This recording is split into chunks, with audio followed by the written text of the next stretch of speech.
dalam pembahasan tentang kedatangan bangsa Barat di Pulau Timor dan Alor.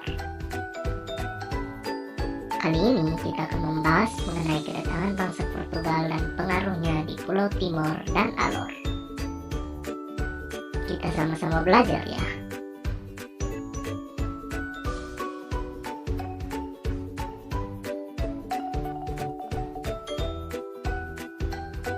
Bangsa Portugal juga termasuk bangsa bahar yang sangat ulung, teman.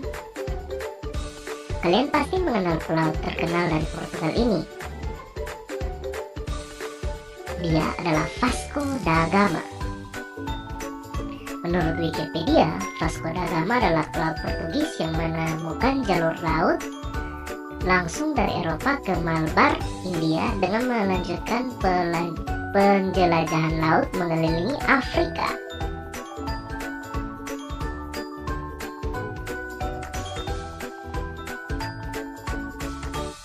Selain Vasco da Gama, seorang pelaut lain dari Portugal yang bernama Alfonso de Albuquerque juga terkenal karena berperan dalam pembentukan pemerintahan Portugis di Asia.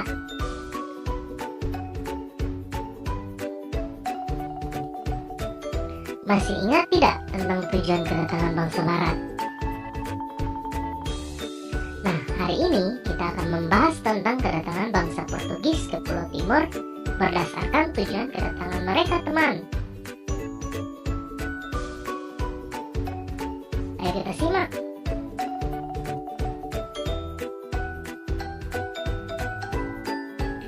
Ya, tujuan utama kedatangan bangsa Barat yang pertama adalah berdagang. Pada tahun 1512, misi pelayaran bangsa Portugis tiba di Ternate dan mendirikan sebuah benteng.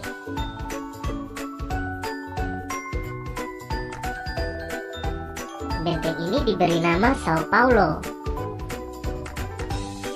Dari benteng ini, 38 tahun kemudian, pada tahun 1550, orang Portugis tiba di Pulau Timor.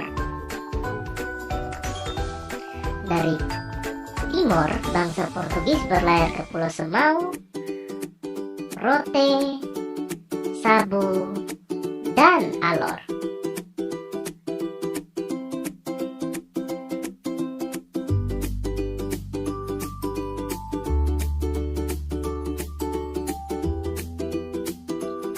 Setelah itu terciptalah jalur perdagangan tetap dari orang Portugal antara Timor, Alor, dan Ternate. Sambil berdagang, orang Portugis menyebarkan agama Kristen Katolik.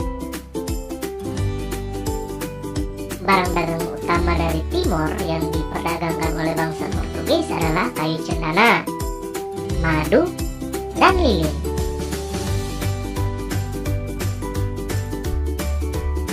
Di daerah Mena diduga terdapat emas dan tembaga. Karena dugaan itu, maka Portugis mulai mempengaruhi raja-raja sekitar Mena, yaitu Raja Alifao dan Amnuban. Ketiga raja ini kemudian mengikat kontrak dengan Portugal. Isi kontrak itu adalah: pertama, bahwa daerah yang mengandung emas dan tembaga diserahkan kepada Portugis.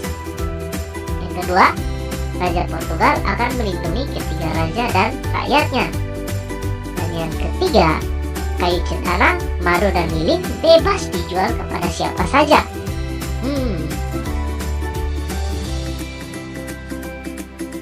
Informasi: di wilayah Livao atau Livao terdapat monumen untuk memperingati kedatangan bangsa Portugis di wilayah tersebut.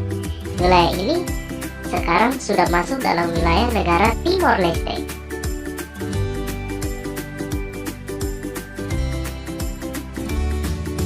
Setelah kontrak dengan ketiga raja tersebut, Portugis mulai memaksa Raja Kupang untuk menandatangani kontrak dengan pemerintah Portugis. Kontrak itu ditandatangani pada tahun 1646 antara Raja Kupang, waktu itu bernama Raja Duarte, dengan pemerintah Portugis. Isi kontrak tersebut adalah: yang pertama, pelabuhan Kupang hanya boleh dimasuki kapal-kapal dagang Portugis. Yang kedua, keluarga Raja Duarte dilindungi oleh Portugis. Dan yang ketiga, Portugis diizinkan untuk menghadirkan gereja dan benteng di Kupang.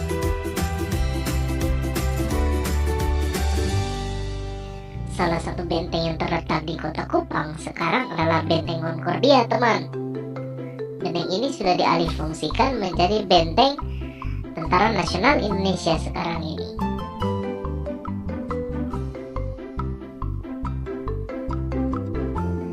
Dengan demikian, sejak tahun 1646, Kupang dan Timor pada umumnya mulai dikuasai oleh Portugal atau Portugis.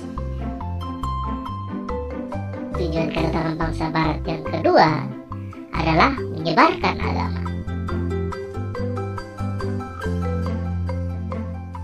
Jauh sebelum kedatangan orang Portugal, agama Kristen Katolik telah disiarkan oleh para misionaris yang berasal dari Ordo Dominikan.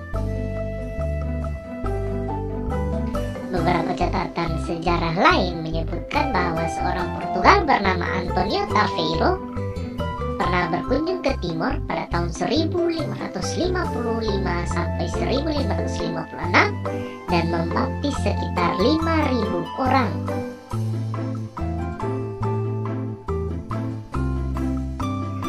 Sejak saat itu, agama Kristen Katolik tersebar luas di seluruh dataran Timor dan Alor sampai kedatangan bangsa Belanda. Namun, karena orang Portugis terlalu mencampur adukan urusan agama, urusan dagang, dan urusan politik pemerintahan, maka lama-kelamaan orang Portugis dibenci dan dimusuhi oleh raja-raja dan rakyat di Timor dan Alor, teman-teman. Keadaan inilah yang dimanfaatkan oleh Belanda pada waktu mereka datang ke NTT sehingga dengan mudah mendesak orang Portugis untuk meninggalkan NTT dan menetap di Timor Timur sampai tahun 1976.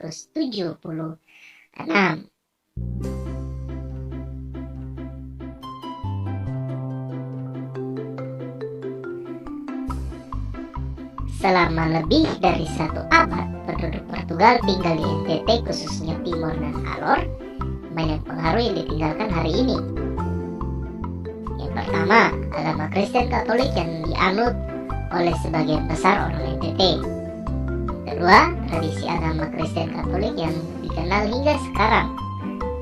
Yang ketiga, hampir semua peralatan musik modern yang kita kenal pada awalnya dibawa oleh orang Portugis.